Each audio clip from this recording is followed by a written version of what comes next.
His fingers brushed the grip of his holstered weapon just as her voice rang out calm, firm and echoing across the block. "You touch me without cause. Officer, and that will be your career." The crowd gasped, phones raised higher, and the red light of recording blinked like a warning. Judge Celia Langston didn't flinch in her robe beneath blooming camellias. She wasn't just standing her ground, she was holding the line. The camellias along Rutledge Avenue were just starting to bloom, soft pinks and whites, delicate against the rustling green of spring in Charleston, South Carolina. Officer Darren Cole barely noticed them as he sipped burnt coffee from his thermos parked beneath the shade of a crepe myrtle near the corner of Atlantic Street. His cruiser's clock read 6:18 p.m., 2 hours left in his shift. Traffic was light, the streets quiet in that old money way Charleston had always worn, like a well-fitted blazer, impeccable, deliberate, and just tight enough to keep the uninvited out. That's when he saw it. A sleek black BMW 740i idle at a stop sign longer than necessary. It didn't roll forward, it didn't back up. It just sat there like it didn't know where it belonged. He straightened in his seat. The car's tinted windows gave away nothing, and its polished finish caught the fading light in a way that bothered him too. Polished, too still. A gut feeling, he'd say later. That's all it was. He flicked on his lights. Unit 12 initiating a stop. Black BMW, no front plate visible. Vehicle occupied, once he said into the radio as he pulled out. The BMW turned right slowly like it had all the time in the world, then eased to the curb under a dogwood tree blooming pale and proud. No sudden movement, no rush, just a gentle stop. Darren exited the cruiser, hand resting near his belt, posture firm. The driver's window rolled down before he even reached the car. "Good evening, officer," said the woman inside, her voice low, calm, and carrying the weight of someone who did not scare easy. Darren blinked. The driver was a black woman, mid-60s, maybe silver curls tight against her head, face composed, eyes steady. She wore a judicial robe open at the collar, and her hands rested at 10 and 2 on the wheel. "I'm Judge Celia Langston, 4th Judicial Circuit. This is my vehicle. I'm heading home from the courthouse." She nodded slightly, not out of submission, but acknowledgement. Darren paused. "License and registration, please." She complied without a word, handing over the documents like someone who'd done it 1,000 times. "Any particular reason for the stop?" she asked. Darren scanned the paperwork clean. Registered to her, no alerts. But still, "This car matches the description of a vehicle reported stolen earlier today," he said slowly, watching her face. Celia raised an eyebrow. "Then I suggest you run the vine and confirm." He didn't like the way she said it, not rude, not impatient, just certain. That certainty felt like a challenge. He returned to the cruiser and called it in. Dispatch replied clean. No flags, no stolen report. Match registration. Name aligned, everything checked out. Still, Darren didn't return her license. He stared at her through the windshield, watching how still she sat. No phone, no twitchy hands. Just waiting. Too still. "Ma'am, I'm going to ask you to step out of the vehicle." Her voice sharpened. "Is that a lawful order?" His hand drifted toward his belt. "Yes." "Are you detaining me? I'm asking you to step out so we can clear this up." A small crowd had begun to form, 2 teenagers across the street, a man with a dog, a woman pushing a stroller who'd slowed down. One teen raised a phone, the red record light blinking like an accusation. "I am Judge Celia Langston," she said louder this time.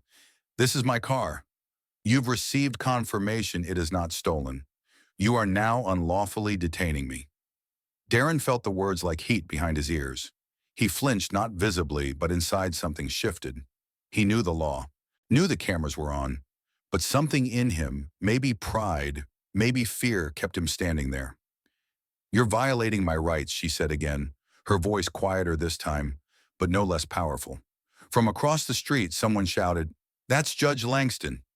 "She's not lying." Darren didn't move. His voice tightened. "Step out of the car." "And I asked," she replied, "if this is legal." Silence thickened. Another voice joined. "Hey, get your hand off your holster, man." Darren looked down, surprised to find his fingers hovering near his weapon. He stepped back instinctively. More phones went up. "She's the one who let my cousin off probation early," someone muttered. "She's fair." "You messing up, bro." Darren walked back to his cruiser, not sure why. He sat door ajar, eyes still on the BMW. The dispatcher's words echoed again. Everything checks out. And yet he got out again slower this time, like every step required justification. The crowd had grown 10, maybe 12 people now. Celia hadn't moved. She hadn't lowered the window further. She was waiting. He tapped once. The window came down another 2 inches. Ma'am, I need to ask you a few more questions. You've already verified my license, registration, and identity, she said. What else do you need, Officer Cole? He hated the way she said his name. Calm, in control. How long have you had this vehicle? Since January? Certified pre-owned, paid in full? You asking how I paid for it? No, I'm just assuming I couldn't afford it. Her tone shifted, no longer explaining, now confronting. Do you ask every driver in this neighborhood how they paid for their car? Ma'am, don't twist my words. I don't have to, she said. They twist themselves. The comment stung more than he admitted. A man near a mailbox muttered, Better back off, dude. Red lights from phones blinked everywhere. Celia looked at Darren. Do you know how many hours I've spent this week ruling on bail signing warrants, sitting behind a bench, applying law that men like you are sworn to enforce? She leaned her head back slightly. You think I clock out and decide to steal a car off King Street? Darren swallowed. Is this your only vehicle? That's the 4th time you've implied I don't belong in this car. It's not personal. Sure it is, she said quieter now. You don't see me. You see a possibility you've already decided is true. He looked at the camellias blooming beside the sidewalk. He hadn't noticed them earlier. He looked anywhere but her face. Then headlights appeared.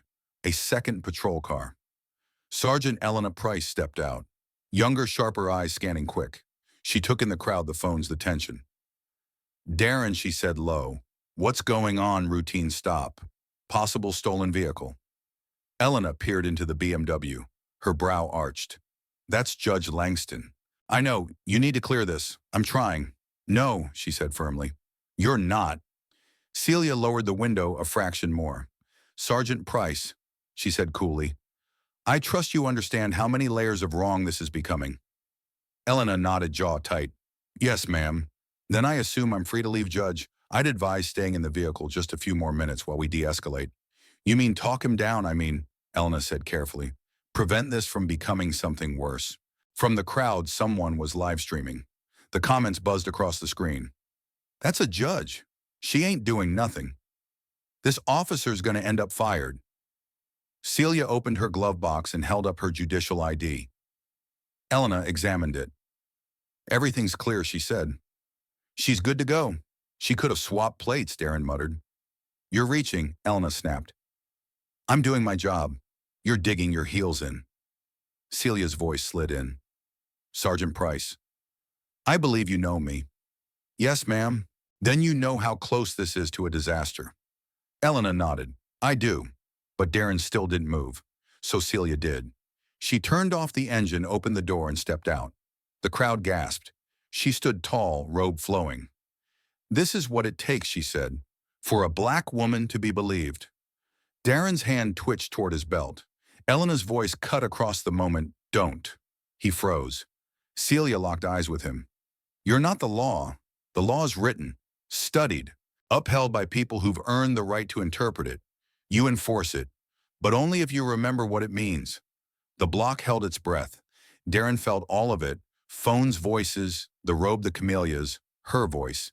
And then without a word, she stepped back into her BMW, started the engine, and drove off. No screeching tires, no grand gesture, just the quiet click of power returning to its rightful hands. And behind her, Darren Cole stood in the spring bloom of Charleston, trying to understand how something so quiet could have become so loud. By the time Judge Celia Langston's BMW slipped past the dogwood-lined curb and disappeared beyond the frame of every blinking phone camera, the crowd that had formed on Rutledge Avenue was already uploading. Within minutes, clips surfaced online labeled everything from Charleston officer harasses judge to woman in robe calls out cop for racial bias. The one that gained the most traction was simple and cutting, the Camellia stop. By midnight, it had over 100,000 views. By morning, it was being analyzed on local talk radio, dissected on Twitter threads, and recirculated in private group chats that traded in quiet fury. In a newsroom just blocks from the courthouse, an editor held up a printed frame from the clip Celia standing outside her car, black robe, billowing eyes hard as steel, and asked the room, "Is this our Sunday front page?" The response was unanimous. Across town, inside Charleston Police Department's morning briefing room, the mood had soured. Officer Darren Cole sat stiffly in his usual chair, shoulders drawn and jaw tight. No one said his name, but no one had to. The shift in air told the story loud enough. Chief Ellison didn't ask for morning updates. He walked in, dropped a copy of the Post and Courier on the table, and pointed to the headline, "Circuit Judge, wrongly detained, was her robe the real threat?" Then he looked at Darren and asked flatly, "You filed your report, yes, sir?" "I read it," the chief said. "It doesn't match the footage." Silence filled the room like water in a sinking boat. "You're on administrative leave, effective immediately." Someone across the table exhaled too loudly. Darren didn't respond. Not because he disagreed, but because he didn't know what he would say that wouldn't make it worse. Meanwhile, Judge Langston sat in the kitchen of her modest home in West Ashley, the robe now folded neatly over a chair. She wore a plain gray sweatshirt and old cotton pants. Her hair pulled back, her eyes red, not from tears, but from exhaustion. Her phone buzzed constantly. Reporters, fellow judges, former students. She ignored them all. She scrolled through the footage again this time, not just watching the stop, but watching herself. The steady way she held the wheel. The flash of Officer Cole's fingers near his holster. The second he reached for her wrist. The part that hurt wasn't the surprise, it was the lack of it. Her memory drifted back to a humid Saturday in Savannah, 1978. She had just turned 15, walking home from the corner market with a brown bag in one arm and a bouquet of magnolias in the other, her mother's favorite flower. A sheriff's deputy stopped her on the corner of Victory Drive, said she looked suspicious. Made her sit on the curb. Asked if she'd stolen the flowers. Didn't believe her when she showed her receipt. She remembered the heat of the sidewalk beneath her legs and the way her fingers had gripped the stem so tightly the magnolia petals bent. Her father had shown up furious, but measured, wearing his off-duty patrolman's badge, and the weight of 1,000 similar memories. Some people, he'd whispered to her after the deputy left, will never see you for more than what they fear. Your job is to remind them they're wrong, calmly, without apology. She had carried those words into every courtroom she presided over, and now into the inquiry ahead. A week later, the Oversight Committee convened. The hearing was held in a nondescript municipal building on Calhoun Street. No grand courthouse, no marble floors, just fluorescent lights, scuffed linoleum, and stiff-backed chairs. The room was packed. Community leaders, reporters, students, curious retirees. The committee, 5 members total, including a retired judge, a civil rights attorney, and a local police liaison, sat at a table in front of a mounted screen. Officer Darren Cole walked in through a side door, not in uniform, but in khakis and a navy blazer that didn't quite hide his discomfort. He didn't make eye contact with anyone. He sat alone. Celia arrived quietly and took her seat. She didn't wear the robe. Just a black blouse, her judicial badge clipped to her lapel like punctuation. Her hands were folded, her posture unshaken. When the footage played, no commentary accompanied it. No dramatic music, just the facts. Darren's voice on the dashcam radio, the soft clip of his boots against the sidewalk. Celia's calm responses, the moment he asked her to step out, the precise second his hand touched her wrist. Then silence. The screen muted for exactly 40 seconds. The committee chair, retired Judge Miriam Voss, paused the footage and turned to Darren. "Officer Cole, can you explain the audio loss during this portion of the recording?" Darren cleared his throat. "Could have been a glitch. Are you aware that your department records show your hand engaged the mute function at that precise moment?" "No, ma'am, I wasn't aware. So the only section without sound is also the most contentious part of the encounter," she said. "That's either a coincidence or extremely troubling." Celia didn't flinch. She'd already prepared for this moment. When invited to speak, she rose slowly and approached the mic. Her voice didn't rise. It didn't waver. Every day she began, "I sit behind a bench and determine who is telling the truth. I determine who is dangerous, who deserves a second chance, who walks free and who does not. That level of judgment demands restraint, precision, and trust." She paused. "But that night, trust was not granted to me. Despite my identity, my credentials, my robe, none of it mattered, because someone saw only what they feared." A few murmurs echoed from the back of the room. Celia continued, Power means nothing without accountability. That stop wasn't just wrong, it was telling. And if it can happen to me, it can happen to anyone. It likely already has. She thanked the committee and returned to her seat. Darren didn't look up. When the committee returned from deliberations an hour later, Judge Voss didn't draw it out. We find that Officer Darren Cole engaged in conduct unbecoming of his position. His actions were excessive, unsupported by any confirmed evidence, and suggest a pattern of behavior inconsistent with department training and public trust. We recommend a 60-day unpaid suspension, mandatory bias retraining, and full public release of all footage. There was no applause, just a hum of whispered reactions. Some thought it was too harsh, others not nearly enough. Celia stood, thanked the panel, and exited through the same door she'd entered. Outside, protesters stood behind police barricades. Signs read, "Accountability is not optional," and "Power needs pruning." Someone had printed a still from the footage, her face wrist in view, expression unbroken. A symbol now, of calm under pressure, of dignity denied and reclaimed. Across the street, Darren stood beneath a tree, hands in his pockets. He hadn't been asked to speak. He hadn't been invited to explain. But he'd watched it all. He'd watched her. And something inside him began to stir, not rage, not shame, but recognition. Like a crack in glass that starts small, then widens fast. He wasn't ready to call it growth. Not yet. But he wasn't ready to call it nothing either. The hearing was over, but the city hadn't exhaled. Not really, because this wasn't about one cop, one judge, one wrist. It was about everything that sat underneath it and what the city would or wouldn't do next. The morning after the hearing, Charleston's spring sun poured through the east-facing windows of the 4th Judicial Circuit Courthouse. Catching on the varnished bench and casting golden streaks across the room, Judge Celia Langston had ruled from for nearly 2 decades. She arrived an hour earlier than usual. Not because her docket was heavy, it wasn't, but because she needed the quiet. The building hadn't changed, but something in her had. Not shaken, sharpened. She walked past portraits of former justices, her heels clicking softly on the marble floor, and entered her chambers where her robe hung, neatly pressed and ready. A stack of manila folders sat on her desk case files for the morning. Among them was one marked in red, "Probation Review, 16-year-old petty theft, no priors." She opened it, eyes scanning mine, already sifting through the facts. But a part of her stayed lodged in yesterday in the courtroom on Calhoun Street, where the Oversight Committee had delivered their verdict. 60-day suspension, bias retraining, no termination. The decision had been measured perhaps too carefully, yet it didn't sting the way she thought it might, because the hearing hadn't been about punishment. It had been about exposure, about lifting the veil and holding a mirror to a system that still looked the other way. And whether people were ready to admit it or not, that mirror had been held up by a woman in a robe standing beneath blooming camellias. Across town, in a modest brick house in North Charleston, Officer Darren Cole sat at his kitchen table, a department-issued folder open in front of him. The page inside read "Bias Reflection Assignment," 500 words. He had written it twice, scratched it out both times. Not because he didn't have anything to say, but because the truth, once you put it down, had weight, and he wasn't sure yet if he could carry it.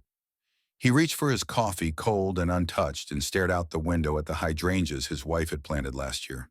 They were budding quietly without fanfare.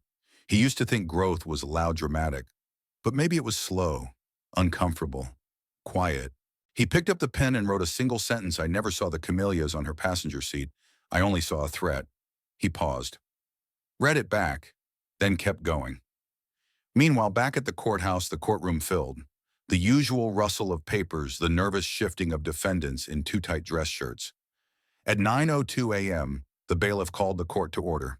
Celia stepped in her robe, flowing behind her, face composed. Her presence carried something new, an awareness that wasn't just earned, but carved out through resistance. The third case on the docket was the probation review. A 16-year-old boy, Elijah Morris, stood at the defense table beside a public defender who whispered instructions like prayers. Elijah's shoulders were drawn up like armor, and his eyes flicked between the judge, the clerk, and the floor. "Mr. Morris," Celia said gently, "you've been brought here today for a review of your probation terms.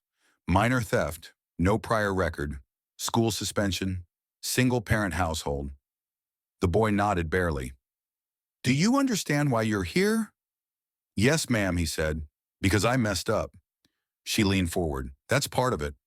But you're also here because someone saw something in you worth saving. The question is, do you? Elijah didn't answer right away. Then he looked up. I don't want to be back in this room again. Celia watched him closely. She had once sat on a curb clutching magnolias, forced to answer the same question with her silence. Then I believe you, she said. But belief isn't enough. It's action that matters. Today I'm continuing your probation without extension. But I want you to write a one-page letter to your future self. Describe who you want him to be and bring it to your next check-in. Yes, ma'am. She tapped the gavel once. The sound was soft, but it landed like thunder. The room shifted, a ripple. After court, Celia returned to her chambers and sat at her desk. The robe stayed on. The folders closed. She opened an envelope mailed from Ohio. A retired judge had sent her a note. Others had followed. Cards, emails. One read, "You reminded me that staying calm doesn't mean staying silent." She kept that one on her desk. Read it twice. Let it settle. On the sidewalk outside the courthouse, a group of high school students passed by on a civics tour. One of them looked up and recognized her through the window. He waved awkwardly. "Judge Langston," he shouted. "We saw your video in class." She smiled and held up a hand in acknowledgement. "Good or bad?" she asked through the glass. "Both," he shouted. "But it made us talk." She nodded. That was enough. Across town, Darren finished his reflection. The words came slower after the first sentence, but they came. He didn't try to justify the stop anymore. Instead, he described what he missed: the tone in her voice, the calm she held, the way she stated the facts again and still wasn't believed. He wrote about his instincts, how they were trained to see patterns, but never trained to question what built those patterns in the first place. He wrote, "I was taught that hesitation could be dangerous, but no one taught me that suspicion can be too." When he finished, he folded the paper and placed it in the folder. His daughter wandered into the kitchen, a juice box in hand, and looked at the form. "What's that, Daddy?" "Something I have to write for work." "Like homework." He smiled faintly. Exactly like that. That night, the protest signs were fewer, but the message still hung in the air. Power needs pruning. See us fully. On the local news, analysts debated what the suspension meant, whether it was enough. One guest said, "It's not just about punishing a bad stop, it's about interrogating why it happened at all." Another countered, "But if someone like Judge Langston isn't safe in her own car, what does that mean for the rest of us?" In classrooms, students discussed authority and bias. In church groups, parishioners brought it up in prayer. At a coffee shop in Westside, two men argued over whether Darren was a racist or just wrong. But in the middle of it all, one thing was clear: Judge Celia Langston's story wasn't just a headline. It was a conversation, a crack, a beginning. She didn't want to be a symbol. She wanted to be a judge. But sometimes the two collided. And when they did, her calm didn't make her invisible. It made her undeniable. The next morning, she parked in the same spot she always had, beneath the blooming camellias outside the courthouse. She sat for a moment in the driver's seat, looked into the rearview mirror, the same mirror that once reflected flashing lights, doubt, and a badge that refused to see her. She exhaled, adjusted her collar, and stepped out into a world that, though still flawed, had been forced to look again, this time with eyes that might not blink so easily. What happened to Judge Celia Langston wasn't just a story about one traffic stop, one officer's misjudgment, or one viral video. It was a mirror held up to all of us. It was a reminder that bias doesn't always shout. Sometimes it whispers through assumptions. That power, when left unchecked, can become a quiet threat to justice. And that dignity, especially when calmly upheld, is one of the strongest forces we have against injustice. Judge Langston didn't raise her voice. She didn't resist. She simply stood firm in who she was and demanded that the law be applied with fairness, not suspicion. Her composure didn't mean she was unaffected. It meant she had spent a lifetime preparing for the day her truth would be questioned, not because of what she'd done, but because of what someone saw when they looked at her. And Officer Cole. He reminds us that good intentions aren't enough, that training and instinct must always be paired with humility and reflection. He learned painfully that failing to see someone fully can do real harm even when you don't mean to. This story teaches us that justice isn't a moment, it's a daily commitment. It's what happens in courtrooms, yes, but also on sidewalks, in police cars, and in the small decisions we make when no one is watching. For every viewer, especially those in positions of authority, may this story challenge you to look again at your instincts, your perceptions, and the quiet power you hold. And for those who've ever felt unseen, unheard, or unfairly judged, may Judge Langston's strength remind you that calm is not weakness, and truth, when spoken clearly, has its own gravity. From all of us at US Instructive Stories, thank you for watching, for reflecting, and for continuing to care about the kind of world we build together. If this story made you think, made you feel, or made you see things just a little differently, we ask you to stay with us. There are more stories to tell, more lessons to learn, and more voices that deserve to be heard. Because justice doesn't just happen, it's practiced. And with your support, we'll keep shining a light on the places where it matters most. Until next time, thank you for listening, and thank you for not looking away.